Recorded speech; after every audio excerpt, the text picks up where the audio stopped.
Irmãos, a paz do Senhor. Que alegria, né? Começamos 2025. O Senhor nos deu a felicidade de iniciarmos absolutamente tudo. Como nosso Deus é bom. Como nosso Deus é maravilhoso e gracioso. Como nosso Deus é bom. Nós agradecemos a todo o trabalho do presbítero Renato. A última revista, sim, foi maravilhosa, extraordinariamente maravilhosa. Nós aprendemos tudo sobre cristianismo. E abrimos o nosso querido ano agora, depois de ter estudado tudo sobre cristologia, abrimos o nosso ano com uma revista de caráter pastoral, tá bom? Às vezes nós temos revista que tem um viés histórico, né?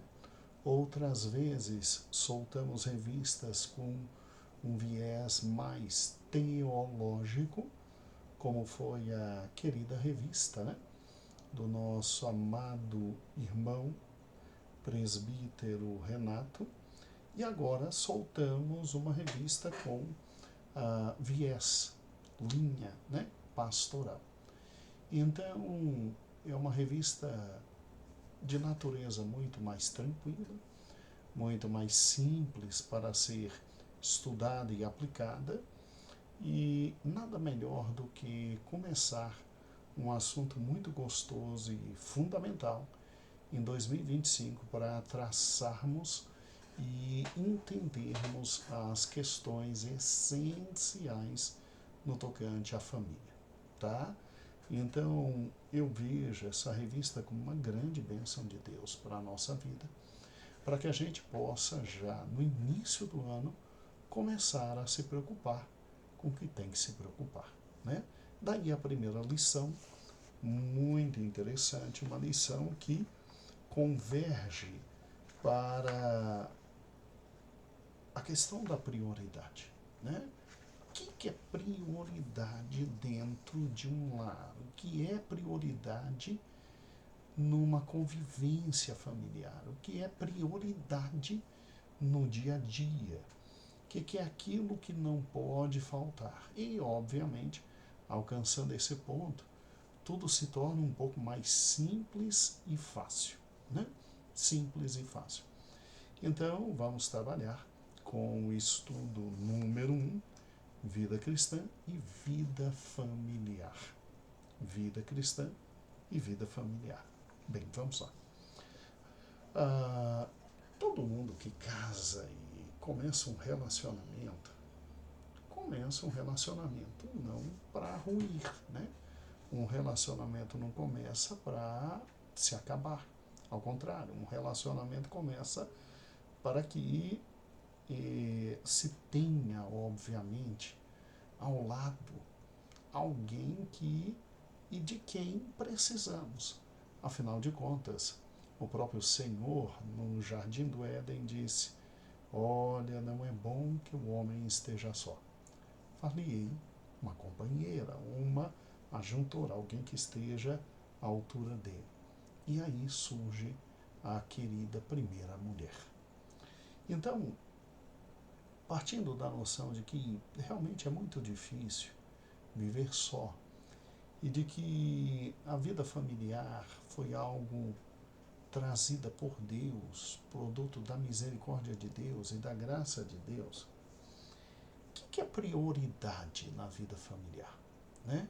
O que é prioridade? Nós temos que começar o ano pensando de forma muito objetiva, de forma muito clara, de forma muito específica nas grandes prioridades no tocante à nossa família.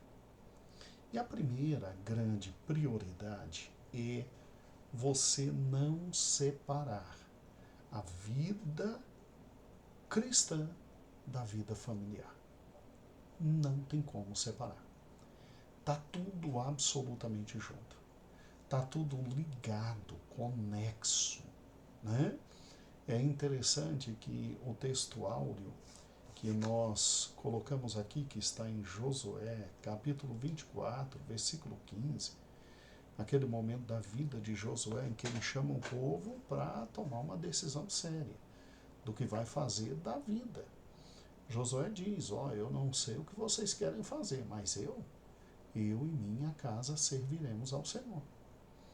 Ele está literalmente nos trazendo a noção de que é impossível separar vida cristã de vida familiar.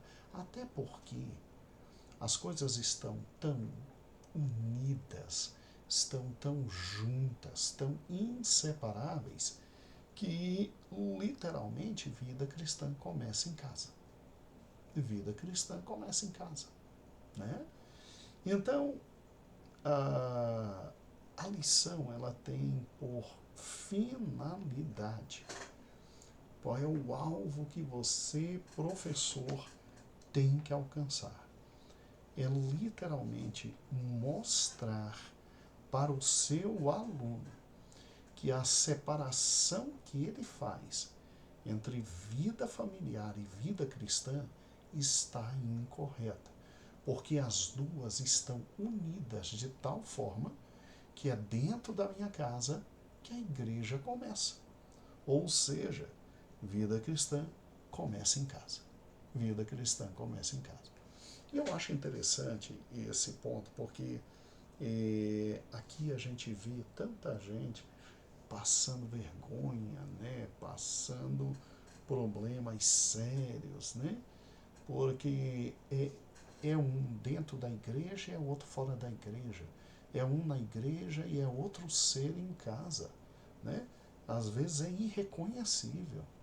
Às vezes a esposa olha assim, meu Deus, eu não sabia que eu estava casado com um homem tão bom, né? Porque aqui na igreja o bichano é tão bom, tão maravilhoso, tão educado, tão comportado, tão carinhoso. E lá em casa, meu Deus do céu, meu Deus do céu. Então, é interessante como a gente tem a tendência de querer separar o inseparável.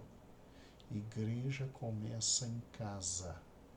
Igreja começa em casa. Culto começa em casa. Vida espiritual começa em casa. Vida cristã começa em casa.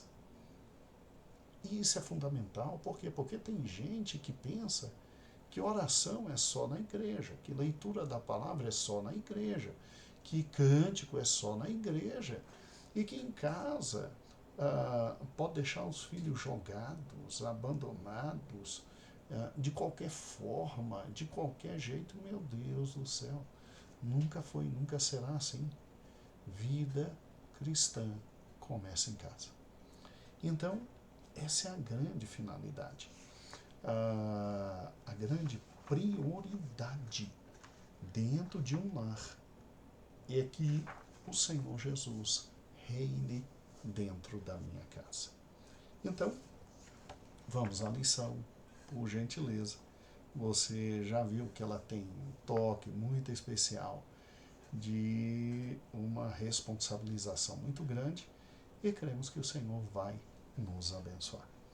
Ela está dividida em introdução, a parte número 2, que é o desenvolvimento, a grande prioridade na construção do meu lar, né? A parte número 3, 3 bons exemplos para que tudo aconteça. E a parte número 4, que sempre vai ser uma tônica muito interessante nas nossas lições, que é um pequeno teste sobre o assunto principal. Um pequeno teste sobre o assunto principal. Então, vamos lá? Muito bem. Na introdução, eu começo fazendo uma pergunta que é fundamental e que diz: qual é a relação entre a vida cristã e o meu lar? Vamos lá. É lógico que a pergunta é provocativa e que a pergunta serve para nós identificarmos, né, exatamente aqueles comportamentos absolutamente incorretos no tocante à relação vida cristã e lar. A ideia central da introdução é: não tem vida cristã, né? Se ela não começa no meu lar, tá? Toda vida cristã começa exatamente dentro de casa. E aí, esse é o motivo pelo qual eu começo dizendo, veja comigo, vida cristã é a maneira como aquele que foi salvo por Cristo vive. Eu acho que é a definição mais simples do que é vida cristã. Vida cristã é a forma como aquele que foi salvo por Cristo vive. Obviamente, ele vive de forma diferente do mundo, né? Seus costumes, seu falar, seu pensamento, seus relacionamentos, seu dia a dia. Há um estilo de vida proposto por Cristo. Quem quiser vir a mim, negue-se a si mesmo. Tome a sua cruz e me siga todos os dias, né? Então, negue-se a si mesmo e a cada dia tome a própria cruz e siga. Daí a importância de um lar cristão, pois vida cristã começa em casa.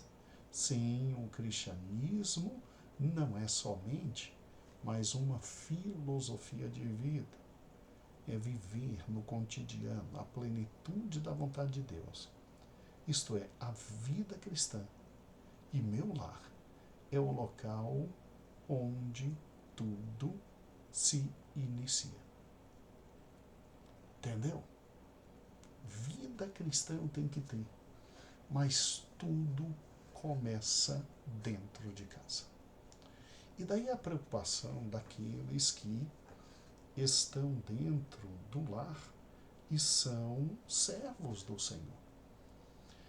Porque você é a luz, você é o sal. E vida cristã começa dentro do lar. É interessante o fato de que tem muita gente que se comporta de um jeito dentro da igreja e em casa é completamente diferente, né? Tem muita gente que na igreja é um, em casa é outro. Tem muita gente que pensa que tudo pode se delegar para a igreja e aí, de repente, infelizmente, não sabe por que depois perdeu os filhos, né? Porque pensava que uma coisa era o lar, outra coisa era a vida cristã. Então, onde é que se lê Bíblia? A Bíblia é na igreja. Onde é que se canta hino? É na igreja. Onde é que se ora? É na igreja. E casa? Bem, casa é para comer, passar, lavar, brigar, reclamar, dormir, ir trabalhar e tudo começar no outro dia. Lido engano, gente. Lido engano. Para que você tenha uma ideia, o Evangelho, depois que Cristo ressuscitou, ele começou nas casas. Literalmente, nós não tínhamos igrejas como hoje nós temos. E nas casas é que, com bom proceder, o testemunho, a vida cristã, é que todos foram atingidos. E o Evangelho se espalhou, irmãos, de uma forma muito mais forte do que o que a gente viu com o coronavírus, né? E então o Evangelho atingiu o mundo inteiro. Nós não podemos mais separar cristianismo de vida. Porque o próprio Senhor Jesus disse: eu sou o caminho, a verdade e a vida. Então você não pode separar o cristianismo da vida.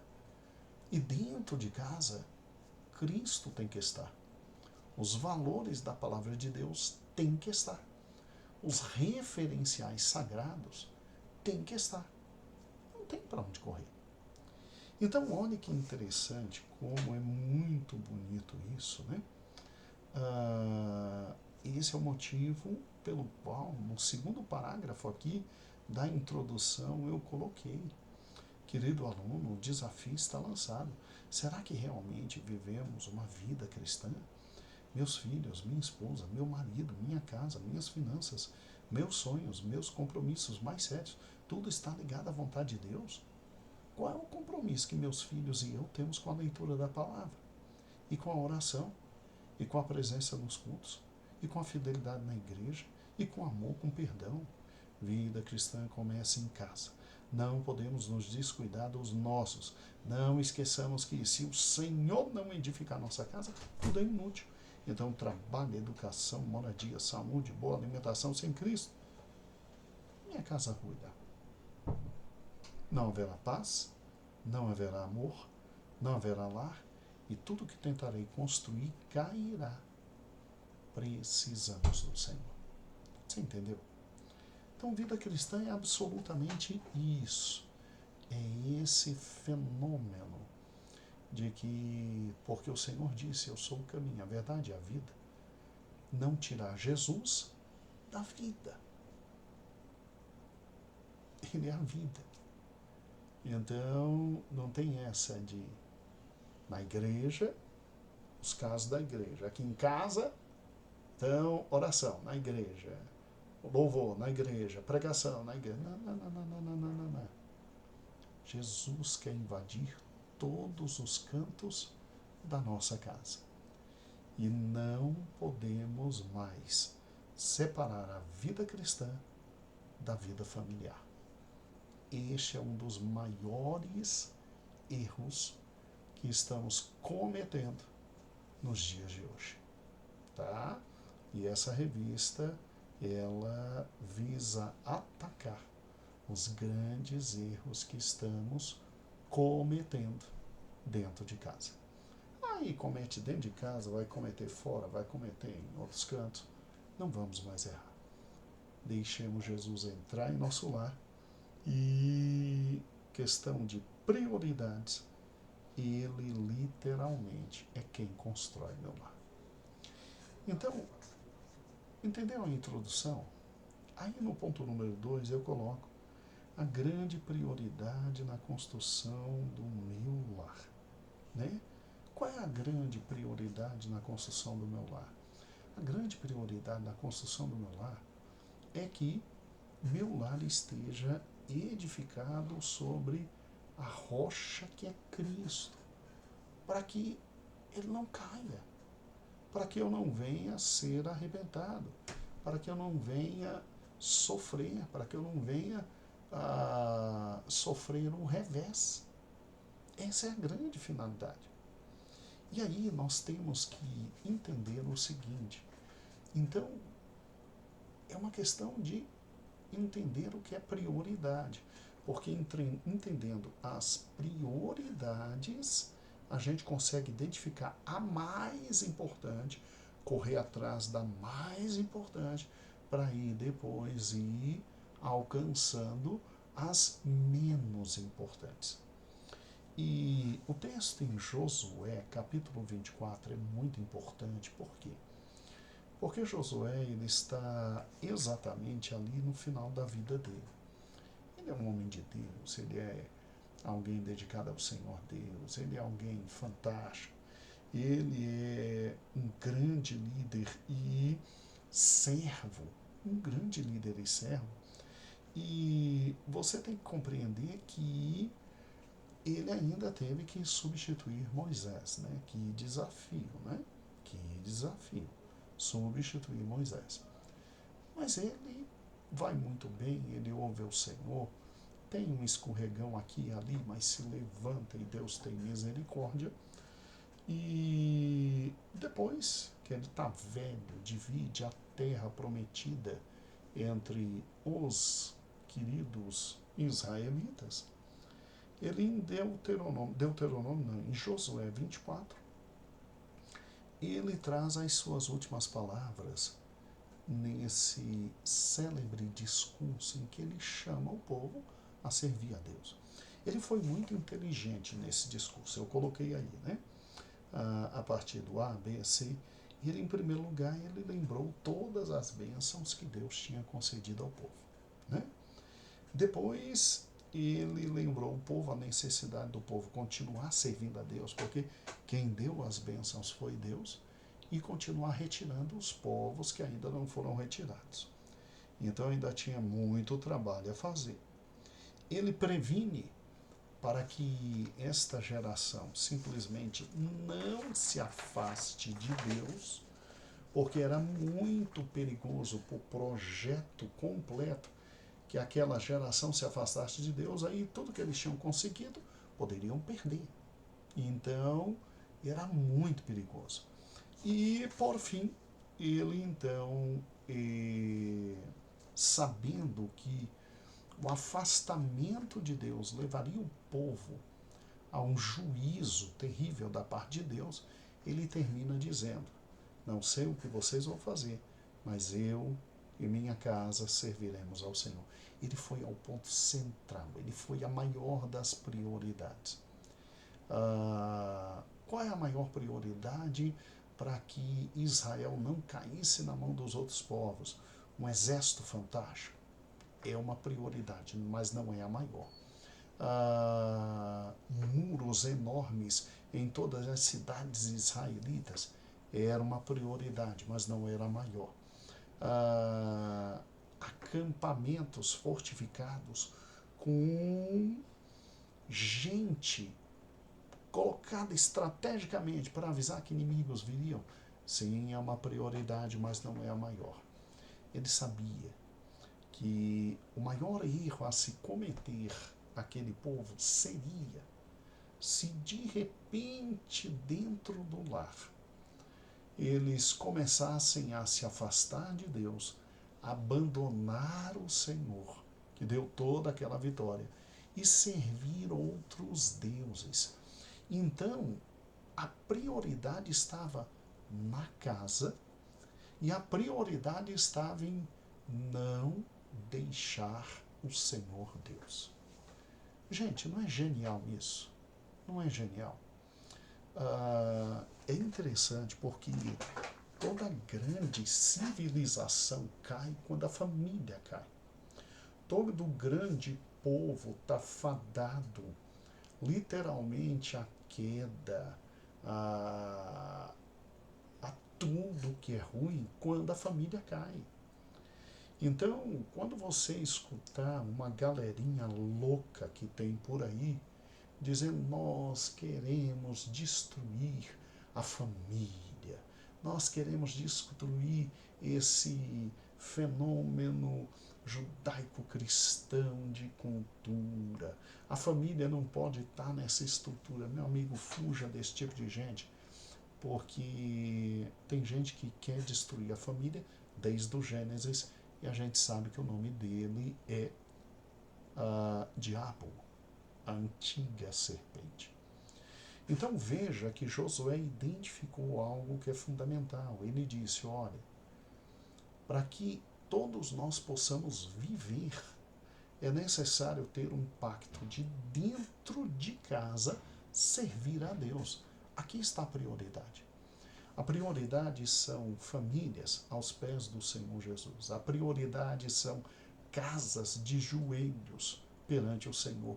A prioridade são marido, mulher e filhos ouvindo e buscando viver a palavra de Deus. Essa é a maior prioridade. É literalmente trazer o Senhor Jesus para dentro de casa e ele dominar por completo todo o cenário. Esta é a prioridade. Então, olha que interessante. Eles seguiram o que Josué falou, seguiram, e enquanto seguiram, foram vitoriosos. Mas aí vem o livro de Juízes. E no livro de Juízes eu fiz até um pedido ao pastor Eber que ele colocasse aqui o texto de Juízes capítulo 2, do versículo 8 até o versículo 15, que de forma muito clara fala, mas assim de forma claríssima, claríssima fala que aquela geração, Josué morre, aquela geração morre e se levanta uma geração que não conhece a Deus. E aí, quando se levanta uma geração que não conhece a Deus, essa nova geração peca e sofre na mão de quem? Sofre na mão, obviamente, dos povos que estavam ali, que eles não terminaram de aniquilar. pastor, meu Deus do céu, como é perigoso eu não cuidar dentro do meu lar para que meus filhos conheçam a Deus. É extremamente perigoso. Porque depois que você morrer, pode cair tudo. Depois que eu morrer, pode cair tudo. Meu Deus, pastor. Então é por isso que está aqui no ponto de amarelo, sim. Leia com eles esse ponto de amarelo aqui, ó. Amados, vivemos em um momento histórico abençoado em nossa pátria. Tal como eles que estavam na terra prometida, comendo, bebendo, se alegrando, vencendo os inimigos. Temos uma democracia. Se ela é perfeita ou não, não é o momento de tecermos consideração aqui. Então, não entra em aspecto político. Não. Pelo menos temos uma democracia. E nessa democracia nós temos a liberdade de expressão. Portanto, podemos ainda pregar o evangelho. Pelo menos dentro de casa. E ensinando nossos filhos. O Senhor tem nos dado o pão de cada dia. E vamos ser francos, é um pão tão farto, gente. O pastor, hoje, saudoso pastor, está com o Senhor Jesus. E eu não sei se foi ele que faleceu ou a esposa, pastor Eliezer Matondo. E agora não me lembro ao certo se foi ele ou a esposa. Ele veio na África aqui, veio conhecer a gente. Ele disse, gente, vocês comem 3 vezes por dia. Onde eu estava lá, a gente não comia 3 vezes por dia, né? E o pão que a gente tem é muito farto. Pensa comigo, ó, estamos em uma igreja, estou falando da nossa igreja, que preza pela palavra de Deus e que, por intermédio dos departamentos criança, adolescente, jovem, casais, homens e mulheres, música, procura auxiliar a vida cristã de todos. Temos uma administração proba. Ninguém está roubando dinheiro. Ninguém está furtando ninguém. Ninguém chama você lá na igreja para te extorquir. E igreja nenhuma nossa.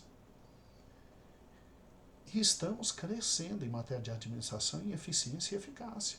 Falta muito, falta, mas a gente vai crescer.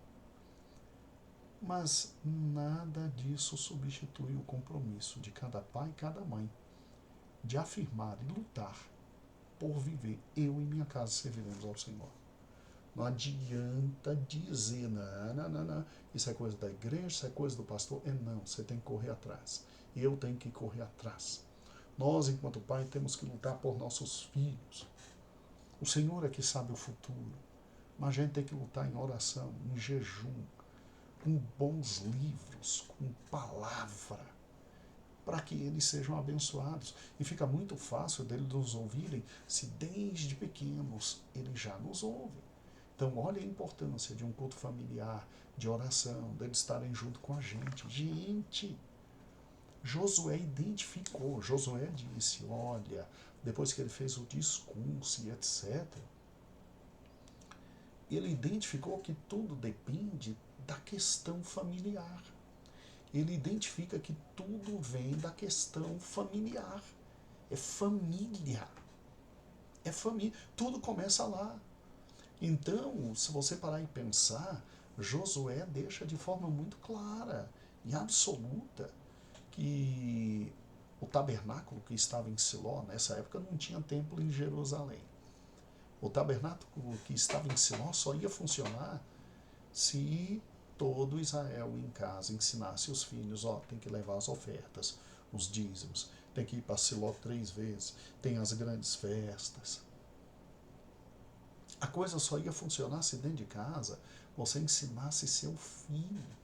Tá que tinha as cidades dos levitas, né, como nós já vimos e estudamos, e elas existiam para que os levitas anunciassem a lei de Deus. Mas muitas vezes a coisa não acontecia de forma tão vigorosa. Então, é pai e mãe dentro de casa ensinando a palavra de Deus. Pastor, que fantástico. Então quer dizer que tinha uma cópia da Torá em cada casa? Não tinha, porque era muito caro. Não tinha. tá? Que o povo aprendia da voz de Deus? Oralmente. Então, o levita ensinava na cidade a lei de Deus para o povo. E o povo guardava e o povo levava literalmente para dentro de casa. Tá? Era oral. Mas eles conheciam a lei de Deus. Então, olha que interessante, né? A pergunta que existe é: será que a gente tem sido um empecilho, pedra de tropeço para filhos, irmãos, mulheres, esposa e para que não exista vida cristã dentro do nosso lar? Olha o segundo ponto que eu coloquei aqui de forma muito forte, ó. O perigo efetivamente existe. Meu lar longe do Senhor Jesus por falta de entender o que é prioridade. Então existe esse perigo, meu lar longe do Senhor Jesus, porque eu me perdi na questão das prioridades. Ó, pastor, eu não tenho que trazer pão para dentro de casa? Tem, é prioridade. Eu não tenho que trazer água para dentro de casa? Tem, é prioridade. Eu não tenho que pagar água, luz, telefone, internet? Tem que pagar, é prioridade. Eu não, sim, é prioridade, mas você tem que fazer. O que é prioridade, a maior de todas, é teu filho conhecer o Senhor, tua esposa servir ao Senhor, teu marido servir ao Senhor, todos estarem diante do Senhor. Essa é a maior prioridade. Pastor. E aqui nós temos 3 exemplos, que são exemplos muito interessantes. E toma cuidado para não ficar a aula inteira nos exemplos. Veja, a gente já tem 31 minutos de vídeo, e veja que eu estou dosando direitinho cada parte. Faz dessa forma, tá? Vamos lá. O primeiro exemplo é o exemplo da mulher cananeia, né? Aquela que veio e disse assim, Senhor Jesus, estou precisando do Senhor, minha filha está precisando, minha filha está precisando, minha filha está precisando. Excelente. E aí ela quando vem, ela chega aqui e ela simplesmente pede ao Senhor, tá, e o Senhor atende. O Senhor atende, sem nenhum problema. Sem nenhum problema. Eu falei mulher cananeia, mas é a mulher sírio-fenícia, né? Mas bem, tudo bem. Não, mas não deixa de estar em Canaã e tal. Bem, vamos lá. A mulher sírio-fenícia. E aí ela vem e diz, poxa, minha filha, minha filha. Jesus disse, não é lícito tirar dos cachorrinhos, tirar dos filhos e dar para cachorrinhos. Ela vem numa mensagem de fé muito grande, sim, mas os cachorrinhos comem das migalhas. E aí o Senhor teve que curar, né? O Senhor teve que curar. A grande questão que se pergunta é a seguinte, é uma mãe que está desesperada vindo atrás de Cristo por causa do milagre da filha, sem nenhum problema. Mas depois não se ouve falar nada dela. Eu chego a colocar aqui, até mesmo na revista, né? E se tornou discípula de Cristo, não sabemos. Estava no meio daquelas mulheres que ministravam na vida de Cristo. Sério. Quem pagou grande parte do ministério de Cristo, finanças e despesas, eram as mulheres. Entendeu? Ela estava no meio? Não sabemos, a Bíblia não fala. Estava no dia da crucificação? Também não sabemos. Anunciou a ressurreição? Não sabemos. Né? Então, assim, a gente não pode julgar essa mulher.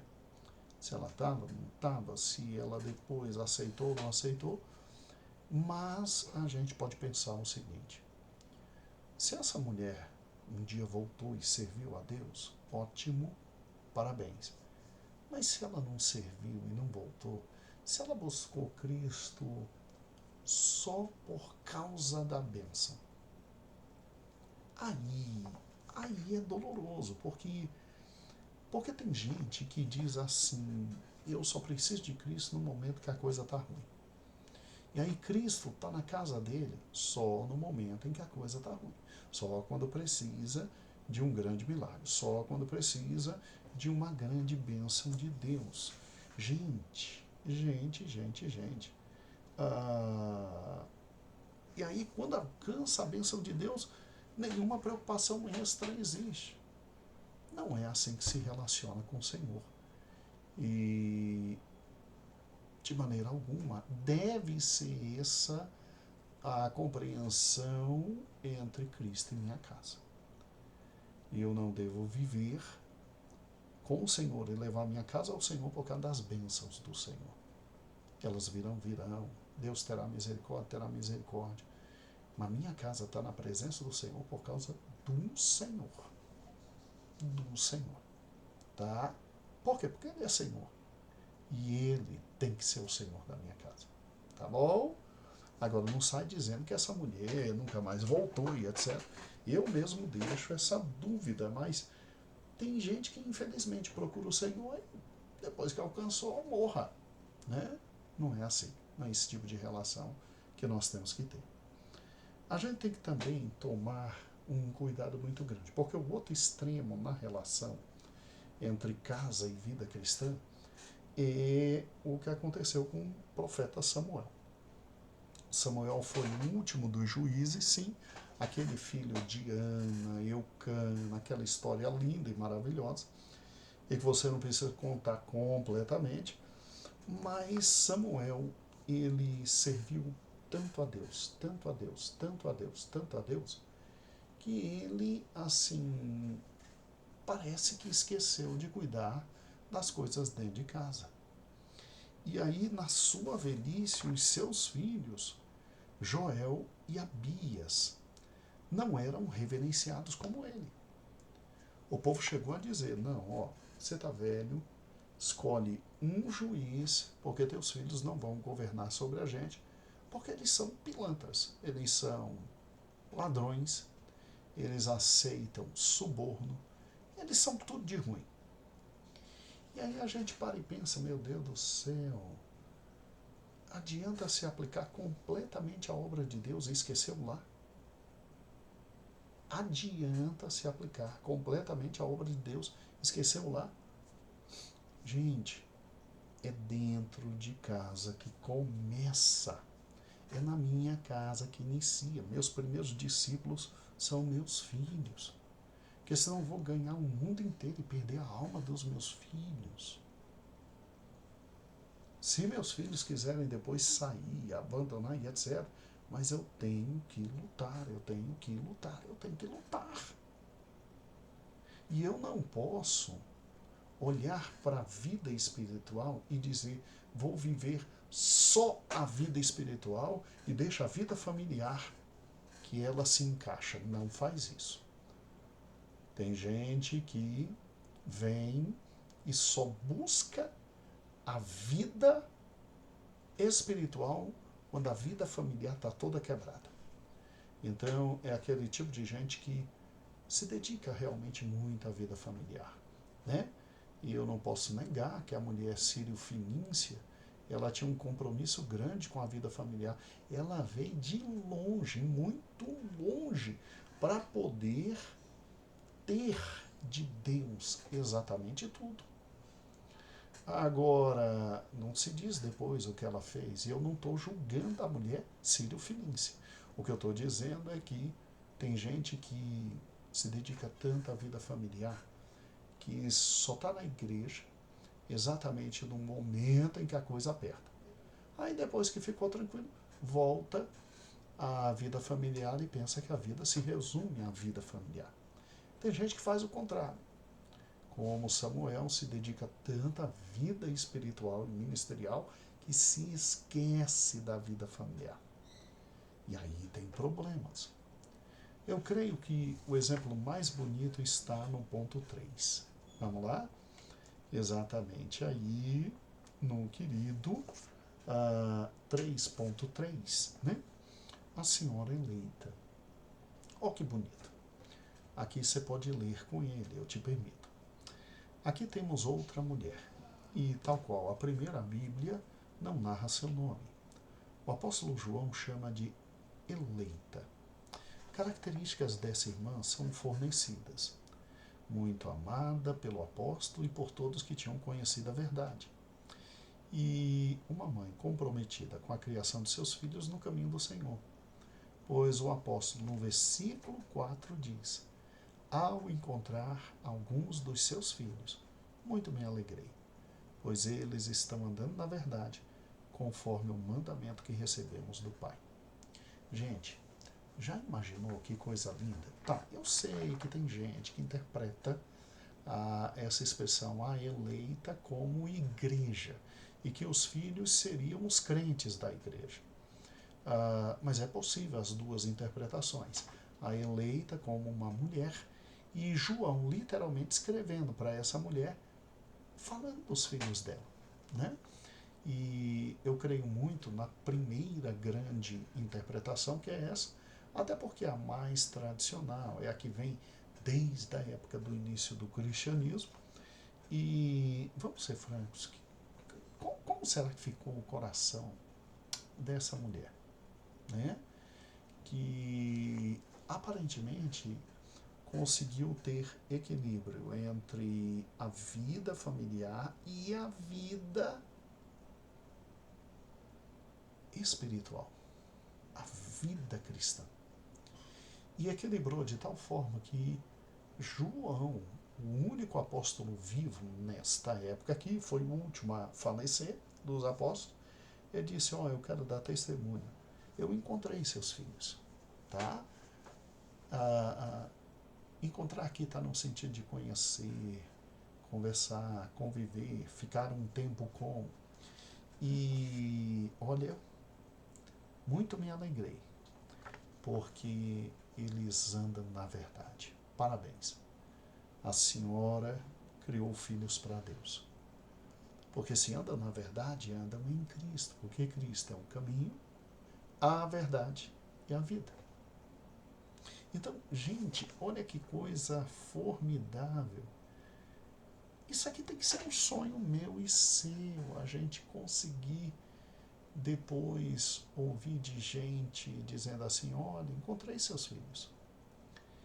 E parabéns, seus filhos andam na verdade. Deve ser muito bom para um pai, para uma mãe, ouvir: olha, encontrei seus filhos, são homens honestos. Encontrei seus filhos, são bons pais de família. Encontrei seus filhos, são trabalhadores. Encontrei seus filhos, são pessoas de honra ilibada. Agora, ouvir do homem de Deus, a quem Deus entregou a igreja na época para apacentar: João, encontrei teus filhos. E escute, teus filhos andam na verdade. Teus filhos conhecem Cristo, andam em Cristo. São homens espirituais. Gente, então é aquele nível, né? Seus filhos são trabalhadores, mas outra coisa é: teus filhos são homens que andam na verdade. Isso é um sonho. Pastor, isso é possível? É só você colocar as prioridades em ordem. Vamos lá. O que tem que pensar agora em matéria da sua casa? Tem que pintar, tem que reformar, tem que isso, o menino está indo para o nível superior, ele quer fazer isso, eu tenho que me preparar financeiramente. Ótimo, tudo isso é lícito. Mas qual é a maior prioridade? Meu filho, minha filha, meu esposo, minha esposa, crendo em Deus e andando na verdade. E aí nós vamos terminar esta preciosa lição trabalhando, meu amado irmão, com algo muito bonito. Algo muito bonito. O teste sobre como é que está a vida cristã e como é que está a vida familiar. A relação entre vida cristã e vida familiar. E aí você vai ler uma por uma dessas perguntas e vai dizer: você não vai responder agora, mas você vai pensar, e durante a semana você vai ver onde está falhando e vamos consertar as brechas onde nós estamos falhando. Aí lê cada uma dessas perguntas aqui, No ponto 4, um pequeno teste sobre prioridade. Aqui no ponto 4. E você vai ver o quanto Deus vai falar, né? Quantos minutos do dia invisto na leitura da palavra em meu lar? Quantos minutos por dia invisto na oração? Quantos minutos invisto na oração pelo meu lar? E aí vai. Aí vai. E depois de ler essa parte, leia a conclusão. E começamos o ano. O Senhor vai nos abençoar muito. Nós seremos confrontados por essa revista pastoral e o Senhor vai nos abençoar grandemente. Então, um grande beijo e até a lição número 2. Sabendo que toda segunda-feira eu coloco a aula de instrução e durante a semana meus bons pastores e professores assistem a aula. Só que leiam bastante a revista antes de assistir a aula. E aí, uma excelente lição para você. Quem sabe nós estamos começando uma grande revolução espiritual dentro dos nossos lares. Deus nos conceda isso. Amém? Deus abençoe. Até a lição número 2.